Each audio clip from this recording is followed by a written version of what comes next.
Hi, and welcome to another episode of Coffee with My Friends. We're right now going through a series called The Restoration, and we're looking at the book of Numbers in light of the restoration of all things when Messiah comes. So I think we've been able to see some prophetic, underlying prophetic themes in the book of Numbers, and we're going to continue to look at that by going to our next Torah portion, and that is Baha'alotcha, when you set up. Now remember, the book of Numbers is actually the name Bamidbar, in the wilderness. And so we're talking about when the people of Israel were in the wilderness, and yet at the same time, when we are gathered in the second Exodus, we also will be in the wilderness. So grab a cup of coffee, there we go, and your Bible, and let's get studying. So, okay, we're looking at Numbers chapter 8, verses 1 through 12, verses 16. And we've already looked at the setup of the camps, but we're going to look at a few interesting things today. We will see parallels in the book of Revelation and in the end of days. So, let's look at Numbers chapter 8. We'll start out. So let's start reading. Adonai said to Moshe, "Tell Aaron, when you set up the lamps, the 7 lamps are to cast their light forward in front of the menorah." So we see that we start out with the menorah. And immediately, where does our mind go? Our mind goes to the book of Revelation. And Yeshua is standing among the lampstands. And we understand in Hebraic thought that among the lampstands means he's standing in the menorahs. So he's either amongst menorahs or he is in the menorah. One or the other. Remember, when we are studying Hebraic things, it's not usually either or, it's yes, right? So Yeshua, was he standing amongst the lampstands or in a lampstand? Yes, he could be both. So we have different layers of meaning. So we look at the light before the menorah. So that will take us to the book of Revelation. Now the next thing that happens is we have the cleansing and presentation of the Levites. So let's keep reading. So Aaron did this. This is verse 3. He lit its lamps so as to give light in front of the menorah as Adonai had ordered Moshe. Then explains how it was made. And verse 5, Adonai said to Moshe, "Take the Levites from among the people of Israel and cleanse them. And here is how you are to cleanse them." So he goes on in this Torah portion to explain how to cleanse the Levites. Now why is that important? The Levites are given the responsibility of the priesthood, right? Now, as we said before, all priests are Levites, but not all Levites are priests. Different tribes of the Levites have different responsibilities related to the temple. All of them are involved with taking care of the temple, but not all of them act as priests. Only the people who are directly descended from Aaron, from that tribe, that particular tribe, the tribe of Aaron, can be what are known as Cohen, or priests. Now, the thing that's important about this section is that God has given the responsibility of the priesthood to the Cohen as an eternal covenant. That cannot be taken away. So when people in the modern Hebrew roots movement, also in the Christian church, a lot of times people will say, you know, we are priests, we are now priests along with Yeshua under the order of Melchizedek. In a sense that's true, but in a sense it's not. We don't have the responsibility of the Levitical priesthood the way the Levites do. We have a responsibility as to be priests before the Lord, or to minister righteousness and justice to the people in our world, the people that we are in contact with. We have that aspect of our priestly duties. But as far as being Levitical priests or Cohen, descendants of Aaron, that is not our responsibility. And we will not have that duty in the millennial age when the temple is restored. The millennial temple is here. Yeshua, as we will see a little bit farther on, when he returns, he will lay down or step out of his role as a priest according to Melchizedek, because his work is in the heavenly temple. He will turn it back over to the Levites because it's an eternal priesthood. And the Levites will then take up their role again as priests here on the earth. Both Levitical ministers, priests who minister in and around the temple, as well as the Cohen, who actually do the sacrificial system and then go into the inner sanctuary. So just understand that right now Yeshua is our high priest under the order of Melchizedek. However, when he returns to the earth, that won't be his role anymore. His role will change, right? Like he's taking off a hat. and he's putting on a different hat at this point. So I just wanted to, if you have any questions about that, you can drop me an email and I can explain that in a little more detail. We may actually get a chance to go into it in more detail later on in our teachings. But for this point right now, we're going to look at a couple of passages here to show the priesthood of the Levites. So let's take a look at this first verse. It's on the slide. The cleansing and presentation of the Levites. I have taken them for myself in place of Israel. For all the firstborn among the people of Israel are mine, both humans and animals. On the day that I struck all the firstborn in the land of Egypt, I set them apart for myself. But I have taken the Levites in place of all the firstborn among the people of Israel, so that no plague may fall on the people of Israel. Now think of this. If somebody within the camp of Israel sinned, for example, remember the man that went out and gathered sticks on the Sabbath, he brought condemnation on all the camp, so he had to be put to death. The Levites are carrying the responsibility. This is what this says here. God has taken the Levites in place of all the firstborn among the people of Israel. They, in a sense, are the redeemers of Israel. They are now standing in the place of the firstborn. And if you've gone through my covenant series, you'll understand the responsibility of the firstborn. The firstborn has the main responsibility to manage all the people and take care of them, right? But there's a lot of responsibility that goes with it as well. The responsibility to do the sacrifices, to minister before the Lord. They have to be righteous and just. So the Levites have now taken this role in this passage right here of the firstborn. That way, the people themselves, if they sin, not everybody's going to die, right? The Levites now have the responsibility not to sin, not to encroach on the holy things, to follow exactly the things that God has commanded them to do. And that way, if they take that responsibility, they ensure that the people will not die. Modern day example. We have a big argument right now going on about which Hebrew calendar to follow. Some believe people follow the new moon calendar, which we have done. I know Scott and I have done in the past. Some people follow the Jewish calendar. We have done that in the past. Some people do a combination of the two. There's like several different calendars on the Hebrew calendar that people follow. However, the people who have the authority to set the calendar were the Sanhedrin. This was the ruling part of the Levites who set the calendar, the dates, and called the new moon. That was their responsibility. The buck stopped with them, basically, if you want to say it that way. The buck stops here, with the Levitical authority. Now, the last people to set the calendar was the Hillel calendar, back, I believe, in the 3rd century, just before the complete, it was after the destruction of the temple, but before the people were cast completely out of the land. So now, if we follow that Hillel calendar, and it's wrong, we don't bear the shame for that or the responsibility for that. It's on them, right? If on the other hand, if we start setting our own calendar and we're wrong, the responsibility and the condemnation for that is on us. So if you're willing to take on the responsibility and the consequences of following the wrong calendar, then by all means set your own calendar. If, however, you don't want that responsibility or the consequences of being on the wrong calendar, leave it to the calendar of the Levites, right? The Hillel calendar.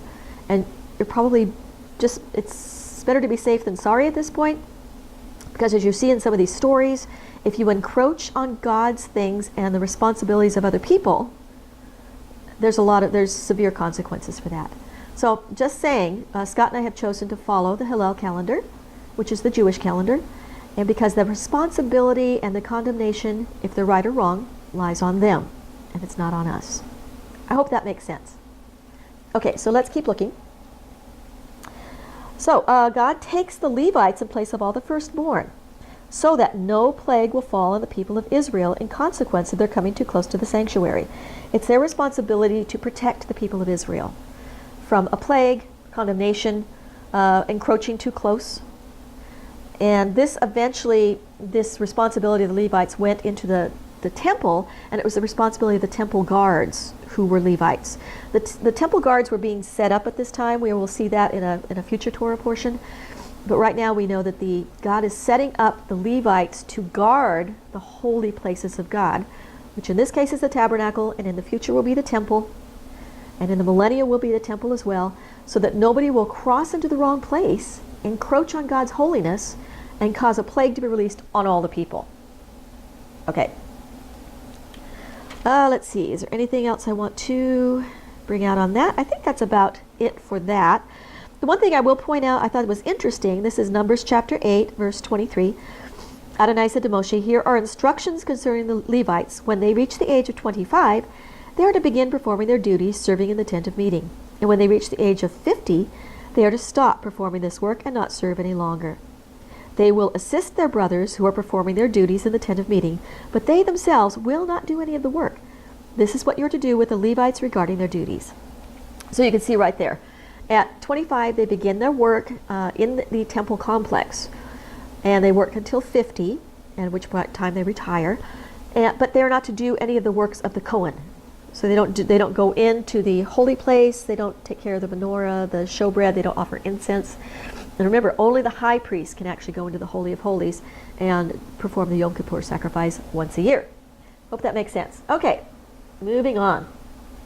Next thing that happens in our Torah portion is that people observe Passover. So this is the second year that after they left the land. This is right after they've left the land, right? So the first thing they do is they observe Passover here. There's a first Passover and a second Passover. And for those of you who may not be aware of a second Passover, if a person is unclean, has touched a dead body, or is unable to celebrate the first Passover, God gives them a second chance. So 1 month later, on the 14th of the second month, they can celebrate a second Passover. Now, remember, Passover is the doorway to the covenant. So when you celebrate Passover, you are promising to enter into the covenant walk, or the covenant house of Yahweh.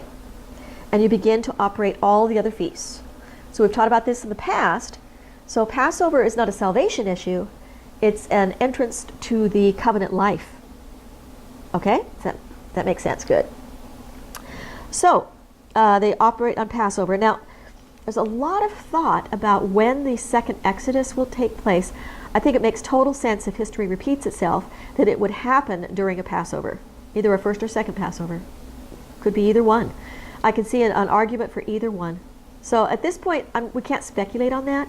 We will have to wait and see. But during the Passover season is when we begin to listen for the call of the Lord for the second Exodus. And the second Exodus, when I mean that, I mean God will call us out of all the nations back to the land again. And we'll be called back either physically or supernaturally. All right? Let's keep looking. Now, in chapter 9, in our Torah portion, God goes on to explain that there are people who have become unclean because of someone's corpse, so they had the second Passover. And I'm going to highlight verse 10. "Tell the people of Israel, if any of you now or in future generations is unclean because of a corpse, or if he is on a trip abroad, nevertheless he is to observe Pesach. But he will observe it in the second month on the 14th day at dusk. They are to eat it with matzah and maror. They are to leave none of it until morning, and they are not to break any of its bones. They are to observe it according to all the regulations of Pesach." So they're supposed to observe Pesach exactly the way you do on the 14th of the first month, which we call Nisan. Now Passover, since we're out here in the nations, we can't actually observe Passover unless we go to the land. These regulations, the regulations for Passover, specifically say you are to go to the land, to Jerusalem, to do it. So while we're out here in the nations, we can do one of two things. We can do it as a rehearsal, first month or second month, depending on, either one is fine. If you can't do Passover in the first month, do it the second month. Or we can try to go to the land every year and celebrate Passover in the land. That would be ideal. Eventually, those who are called out of in the second Exodus back to the land, they will make a choice whether they want to enter in, become a part of Israel, and join themselves permanently to the nation of Israel, observe the Torah, and then take the Passover there in Jerusalem. That will be a decision we'll have to make at the beginning of the millennium. Excuse me, I've got a little bit of a cold, or allergies or something, so I'm kind of congested. So If I sound funny, that's why. Now, the next thing that happens in this Torah portion, which I think is interesting, the cloud covers the tabernacle and leads them. Now, we're going to read this real quick. This is chapter 9, verse 15. On the day the tabernacle was put up, the cloud covered the tabernacle, that is, the tent of the testimony. And in the evening over the tabernacle was what appeared to be fire, which remained until morning. So the cloud always covered it, and it looked like fire at night. Whenever the cloud was taken up from above the tent, the people of Israel continued their travels, and they camped wherever the cloud stopped. At the order of Adonai, the people of Israel traveled. At the order of Adonai, they camped. And as long as the cloud stayed over the tabernacle, they stayed in camp. So we look at that and we think in the context of the second Exodus. Okay, so in the end of days, we will be called out of the nations in the second Exodus. It'll be right around Passover time. We will all go to the land. We will join Israel, the people of Israel, observe the Passover, either the first or second Passover, not sure which. And then I think it's quite possible that God will recreate this covering for the people in the wilderness of the second Exodus as well. So they'll have a cloud by day to cover them. Number one, it's going to shield them from the sun. Number two, it's going to hide them from the enemy. And then a fire by night. So it'll keep them warm in the desert evenings, because it gets cold in the desert at night. It will protect them from their enemies, because of the fire at night, and give them light. And I think that's amazing, that I believe we'll have the same type of experience in the wilderness, either southern Israel, Jordan, the area of maybe Western Arabia, that whole area that was the wilderness, the Bamidbar, in the wilderness, the Midbar. And we will have the cloud by day and the fire by night to both protect the people and to shield them from both cold and heat, which is really cool. What a neat idea.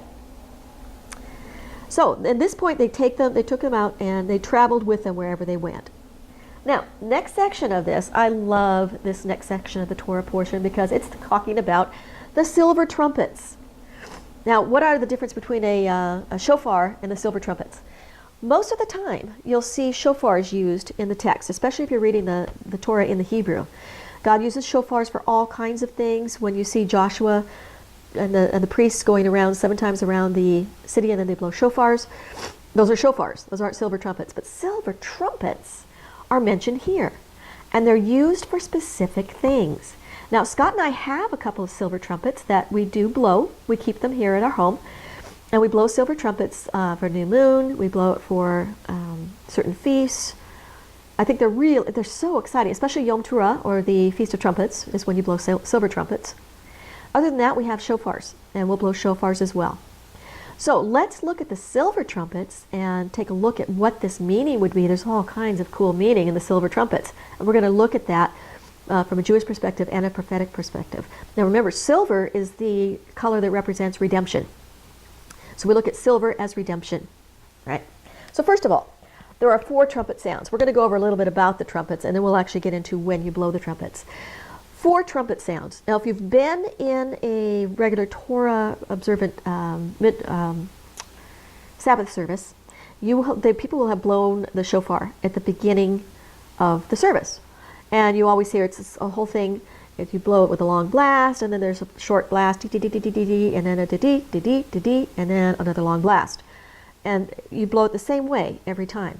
But there's reasons behind that, and each of these blasts have a different meaning in Hebrew. So let's look at that. 4 trumpet sounds. Hold on, let me get water.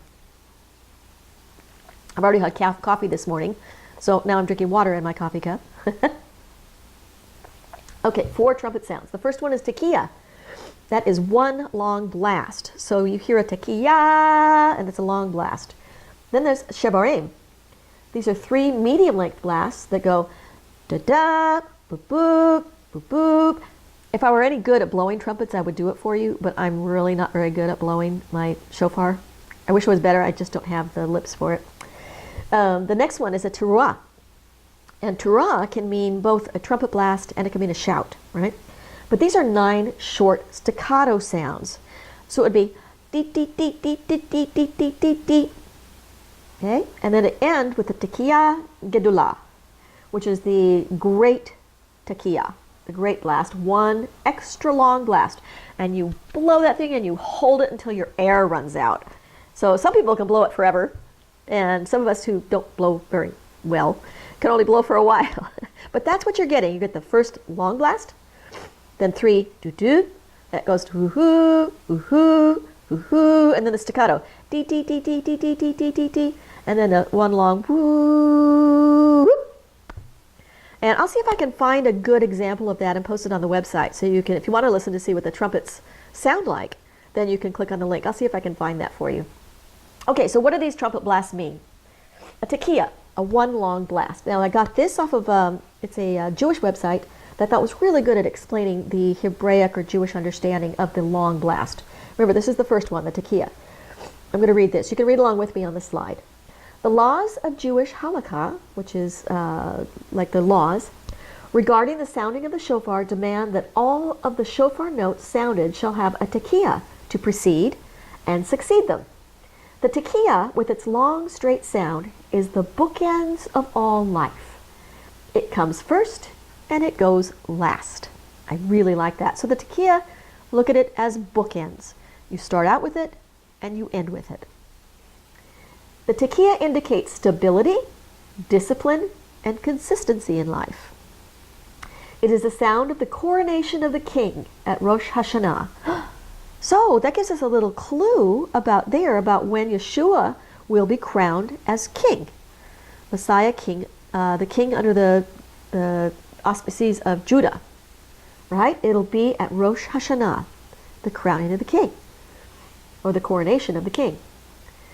Tekiah can be a symbol of complacency with the status quo, which will soon be stirred to action through courage. Ooh, what does that tell us about the end of days? When we hear a long tekiah blast, whether it's audible or only in your spirit, that stirs you up to action through courage. Now think about it. When you first got into the Hebrew Roots movement, I know this happened to me, I heard the shofar blast and it stirred something in my spirit. It's like, it drew me and I couldn't explain why. It took courage to begin to study Torah. It took courage to begin to keep Sabbath. It took courage to begin to follow the feasts because we didn't know what we were doing when we first started. And it took a lot of practice. But that tekiah, both with the shofar and the silver trumpet, just draws your spirit, that long awakening blast. Now, mostly I get that feeling when I hear a shofar, not so much with the silver trumpets, although they're cool, but that shofar blast is something about the ram's horn that just sounds like, I don't know, it sounds like God is calling my heart, like God's voice is calling me. So maybe you had that same experience. Lastly, tekiah is the sound which is to awaken us from a spiritual slumber and prepare us to what is coming next. Isn't that what happened? We are awakened out of spiritual slumber to follow Torah, to follow the feasts and the Sabbath, and to follow Yahweh. It just gave us a whole new awakening. So that is the tekiah, the one long blast. Now, let's look at the shevarim. These are the 3 medium-length blasts. So it sounds like the cry of an animal. Woo-hoo, woo-hoo, woo-hoo, right? And it's the calling of our heart, or the cry of God's heart. You blow these in times of trouble. So if you think about an animal that's calling for help, it's a time of trouble. It's also a call when mourning for the temple. Now I'm recording this right after we had the 17th of Tammuz, which is the fast day commemorating the destruction of the temple, or when the cities fell, and that led up to the 9th of Av. We're getting up to Av pretty quick here. And the 9th of Av is when the temple was actually destroyed. So the call when mourning for the temple, this would have been these 3 medium-length blasts of mourning would have been blown on that day. Now a shever, which is the root of shevarim, means fracture, something that is cracked and broken. So all of these go together as shevarim, meaning these three blasts of the call and the cry, is to call us to sadness, to mourn for the temple, to long for his day. It's a time of trouble, and it means that something is cracked, broken, or fractured. Very interesting. Next is the teruah. Now it looks like teruah, but it's actually teruah, and it means either a shout or these 9 short staccato sounds. And again, they're used in this next section in chapter 10 of Numbers, but you can only see in the Hebrew which one is being used. Okay, so Torah. This is a call for accomplishment. It resembles a giant alarm clock, reminding us to complete the mission. It brings clarity, alertness, and focus. So it's like at Yom Teruah, the awakening blast at the beginning of the fall feast. It wakes us up. It's the alarm clock that starts the fall feast, reminding us complete the mission. That this is the Yom Teruah, the Feast of Trumpets, which we're going to be coming up on, is the beginning of our final days of repentance before we enter into Yom Kippur, where we die to self and then are resurrected to live another life of following Torah, another year of following Torah. It's the idea of renewing ourselves, of repenting from having broken Torah in the past, and renewing and really commissioning ourselves to be better this next year at following after the commands of God. And that's what the Torah is all about. It's an alarm clock, and it brings us alertness and focus. And finally, the short staccato sounds remind us that progress is often measured in small steps, one foot after the other. We didn't come into Torah like immediately. We didn't start following the feast like right away. It takes practice. One step after another. One little baby step. Practice doing Yom Teruah, the Feast of Trumpets. Do something for it, right? And then Rosh Hashanah. Maybe if you can't fast, then fast sweets. Just take a baby step and begin to pray for our heart to be turned to God's Word. And then Sukkot. Yes, ultimately it's a week of camping, and you're out and you're celebrating Sukkot. It's like the final celebration where, yay, we have another year to follow after God and His ways. If you can't take a whole week, take, the beginning and the end. Something. Keep Sabbath. Start with something and just do the baby steps. The more you do it, the more you practice, the better you'll get at it. All right? So that's Teruah. And finally, the fourth one is Tekiah Gedolah. It's the one extra long blast. Finally, we gather all our resolutions and go back to the start. We have to right all wrongs. This is the purpose of the Tekiah Gedolah. Its long, stable, continuous sound helps us go back to square one with a feeling of awe. I like that. So those are the 4 trumpet blasts. Now, how are they used in this section, and how do they relate to us in the end of days? Okay, because we're always looking at prophetic underlying messages in this. Let's take a look at this. This is chapter 10. Adonai said to Moshe, make 2 trumpets, make them of hammered silver. Remember, that's redemption. Use them for summoning the community and for sounding the call to break camp and move on. When they are sounded, the entire community is to assemble before you at the entrance to the tent of meeting. If only one is sounded, and the word there is tekiah, that's a tekiah, then just the leaders, the nasi, the heads of the clans of Israel are to assemble before you. When you sound a teruah, we just talked about the teruah, and again, we'll break this down a little bit. The camps to the east will commence traveling. When you sound a second teruah, the camp to the south will set out. They will sound alarms to announce when to travel. However, when the community is to be assembled, you are to sound, but don't sound the teruah. It will be the sons of Aaron, the Kohanim, who are to sound the trumpets. This will be a permanent regulation for you through your generations. So, 2 silver trumpets. We go to the slide here. Now, the 2 silver trumpets, I think you can make a good case for one of the meanings for it is the 2 houses. House of Judah, house of Ephraim. The house of Judah, which would be the Jewish people. The house of Ephraim, which is the 10 tribes lost in the nations. Right? So we have 2 trumpets that's calling 2 people back to be one again. The tekiah sound, the long blow on the trumpets, is to call the leadership. The nasi is the word there in Hebrew. And these are the heads of each of the clans to assemble. Now we've gone through in the last couple Torah portions showing the outline of the clans around the tabernacle, where they were all set, the leadership of the clans, under which banner they are under. So whether it's Judah, Reuben, Ephraim, or Dan. Those are the clan leaders, or the heads of the clan leaders and the groups. Each of the tribes have clan leaders as well. So they're supposed to assemble. This tekiah, long blow, is to call the leaders to assemble to the tent of the door of the tent of meeting. Or it's to call all the assembly to gather. Now, if they want all the assembly to gather at the door of the tent of meeting, this is to be sounded by the Kohanim, the descendants of Aaron. It's also to announce feasts, new moon, and sacrifices. And the sacrifices are the burnt or olah offering, and the peace, the shalom offerings. So those are the reasons why you would sound this long, long blast. Is to gather leaders, call all the assembly, and to announce the feasts or the new moon. Right. Okay, let's keep going. We'll see what the teruah is. Now the teruah is the alarm one. Short staccato blasts. Oh, and we just saw this. We read this. That's to call the camps to move. Right? I think I'm going to go on a little bit here. Right. This is verse 5. When you sound a teruah, the camps to the east will commence traveling. So they're calling the camps to move. And this is to be sounded by the leaders of the camps.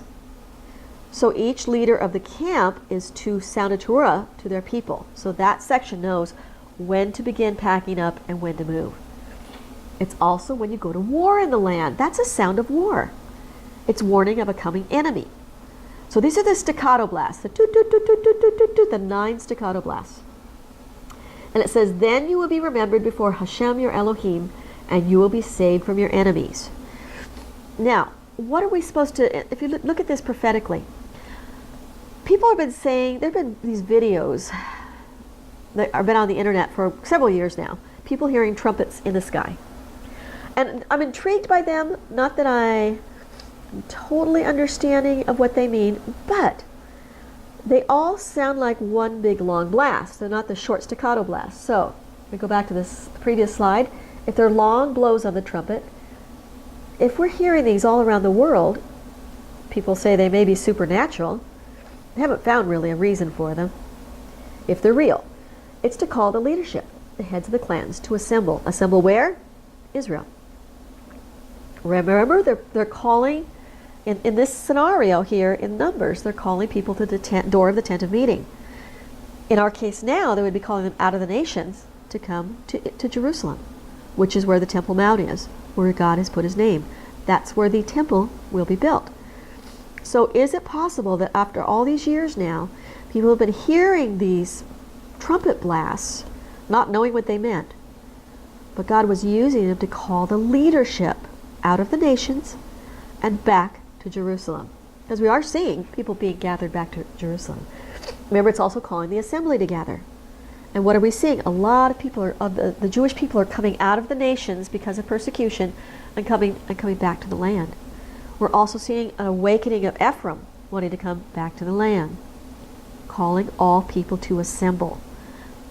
Don't know if that's right or not, or if that's true, if that's what these trumpet sounds are meaning, but it could be. Now, when there's war coming, you're going to see the teruah. You're going to hear the teruah, the short staccato blasts. If we start hearing short staccato blasts of trumpets in the skies, then we'll know to gather for war. So just be aware of that. These long, slow blasts are to call to assemble. The short staccato blasts are call to warn of an enemy coming to fight Israel. And then you'll be remembered before Hashem your God. All right. So what they did is they did begin to gather. And then in the rest of chapter 10, we can see the order of the people leaving. So I'm not going to go to this next slide yet. The order of the people leaving. They set out with their first journey. This is, where am I going to start with you?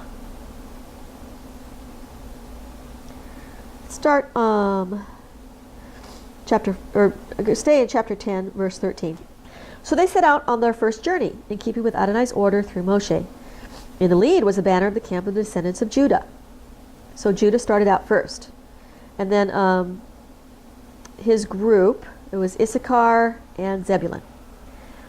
And then, secondly, the tabernacle was taken down, and the descendants of Gershon and the descendants of Merari sent out carrying the tabernacle. So they would follow Judah. Next is the banner of Reuben. So Reuben moved forward had the banner, right? He was the head. They followed the Gershon and Merari. And with them went Simeon and Gad. And then the descendants of Kahat set out. So first we had Judah, and then we had Gershon and Merari, Reuben, then Kahat. They set out carrying the sanctuary so that the next camp, the tabernacle, could be set up before they arrived. So that's really smart, and one thing. Next was the banner of Ephraim. So Ephraim followed after that. They moved forward, and they had Manasseh and Benjamin. Lastly, the banner of Dan was called. They were the last ones. They were the rear guard. And it says in verse 25, the banner of the camp of the descendants of Dan, forming the rear guard for all of the camps, moved forward. So Dan was the last, and with him was Asher and Naphtali. And that is how they traveled. So they had a structure in this. In the center of all this, they kept the things of the tabernacle. In the head, usually was the priests with the Ark of the Covenant. The Ark of the Covenant would move them. And then the cloud would cover them by day and the fire by night.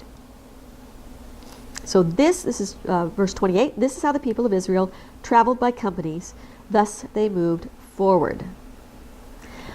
Now we're going to jump up a little bit. I think that was it's really fascinating to see how they move forward. I'm also wondering if that will be the order, or that has been the order, that God is calling his people back in. Because Judah went back first.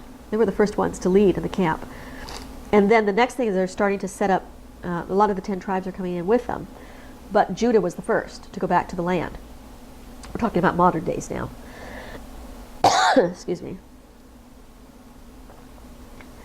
And now they're working with the priests. They finally are setting up, identifying the priesthood, Levites and Cohen, and training them. And then it's possible the rest will follow in afterwards. Just saying.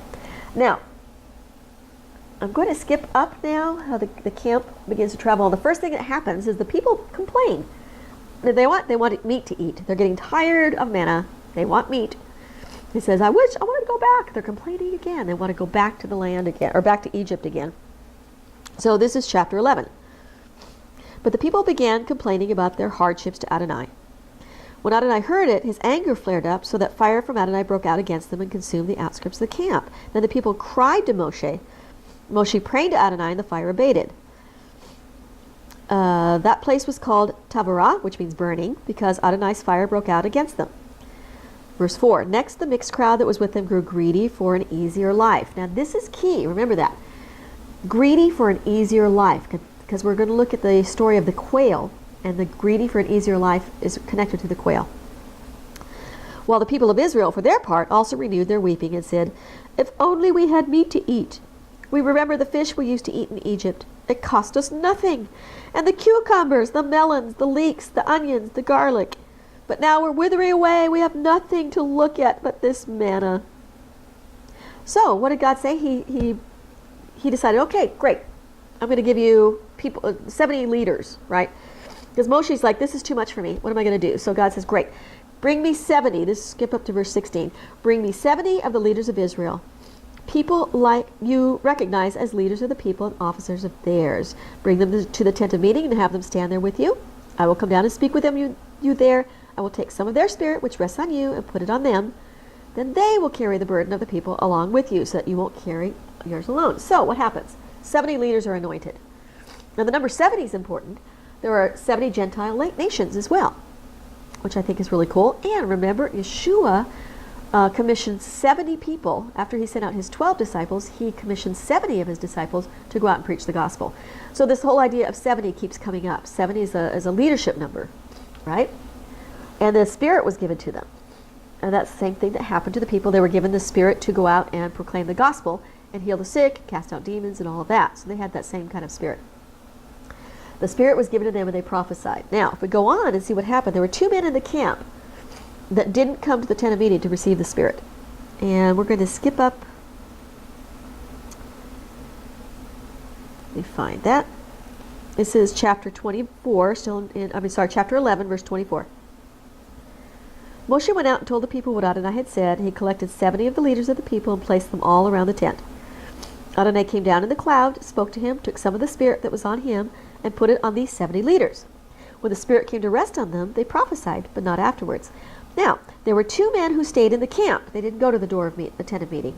One named Eldad, and the other Medad. And the Spirit came to rest on them as well. They were among those listed to go out to the tent, but they hadn't done so, and they prophesied in the camp. Now the 2 men in the camp, their names were Eldad, which means God has loved, and Medad, beloved. First thing I think about is John, the beloved disciple, right? There's a connection there in that these are people who didn't go to the tent of meeting, but the Spirit still came on them, and they were God has loved, and they're beloved.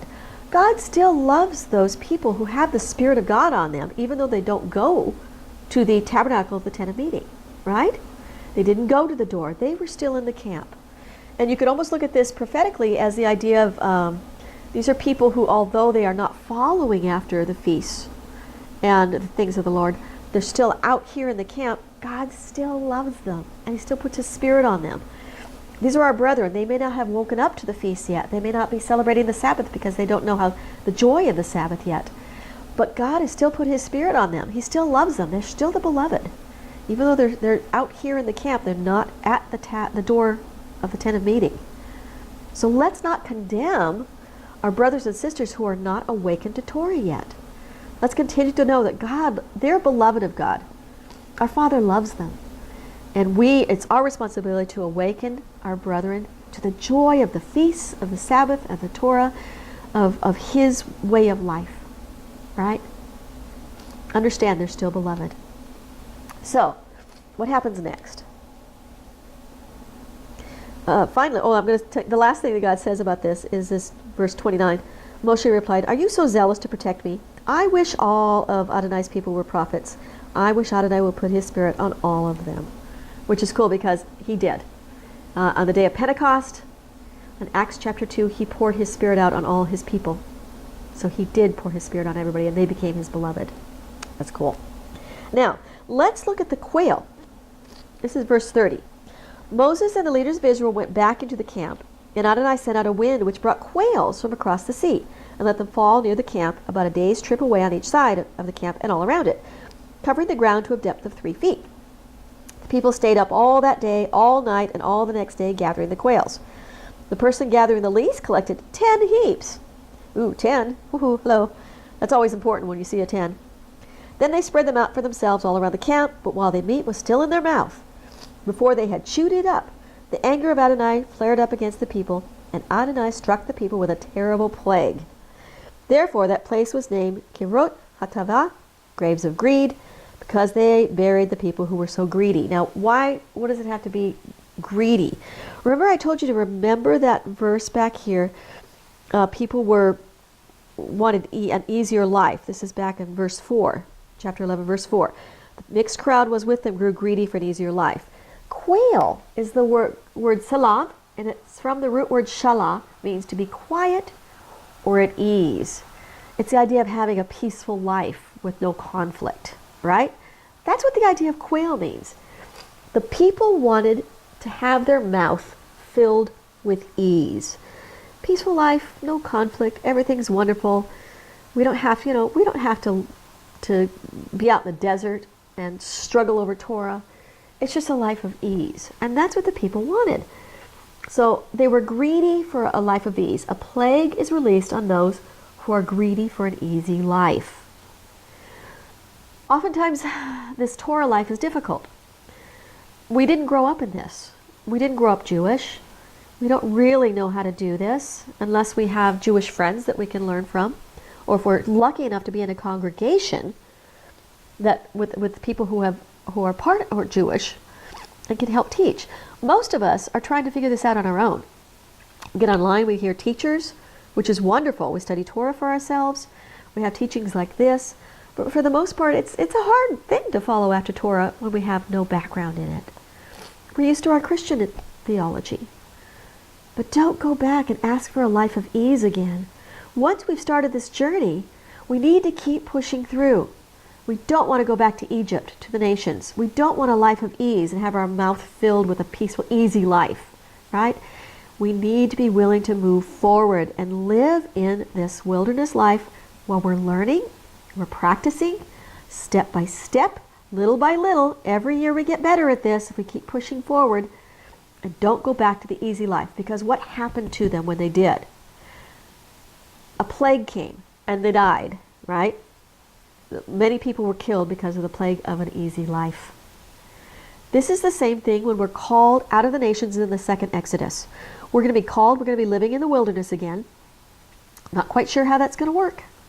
But apparently we'll be out in the desert, we'll be learning Torah, we'll be having to follow after the things of Torah while we're there. It's not going to be easy. And we're going to have to push through it. And just keep moving forward with it and not desire to go back to the easy life again. All right? I hope that makes sense.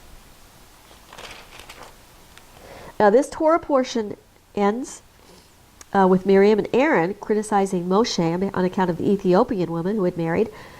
So the very last thing, okay, I don't have any slides for this one, but this last thing is that because Miriam was criticizing Moshe for the Ethiopian woman, she was afflicted with leprosy, a Zerarat. What's the story behind this? Zerarat or leprosy is a sign of being unclean. It's like the living dead, if you want to say it that way. It's a representation of those who are walking without Torah, who are the living dead. What caused this for her? Criticism, right? Miriam, whose name often in the root word kind of means bitterness, right? She began criticizing the people that God had set up as leadership. And what was it? It was who Moshe had married.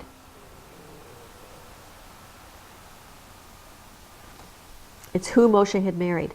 We cannot criticize our leaders, right? Releasing the evil speech is called Lashon Hara, and we're seeing this constantly on Facebook, and I know it's on Twitter as well. Our social media is a constant negativity, criticism. People are attacking our leaders. They attack the teachers, and it's really hard on them. So it's time we stop following or criticizing our leadership before we too become the living dead. People are talking about zombies all the time. It's the night of the living dead. We're creating that on ourselves by constant criticism. Instead, let's support our leadership. Let's give them some grace. They're still learning too. People who teach you, they're still learning. I'm still learning. Our other leaders are still learning. And we're walking this thing out together. So what they did with Miriam is they put her outside the camp for 7 days until she was completely white, which meant she was clean and could go back into the camp again.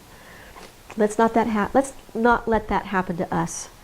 Let's continue to bless our leaders and the people who are teaching us, our congregational leaders. Bless them, help them, support them. Let our speech always be seasoned with grace and lift them up, including our pastors. If you're still in a church on Sunday, don't criticize your pastor. Lift them up and support them. Well, I hope you enjoyed this Torah portion. That's all the time we have for now. Our next one we're going to look at is Shlach Lecha, which is sin on your behalf, and that's the story of the 12 spies.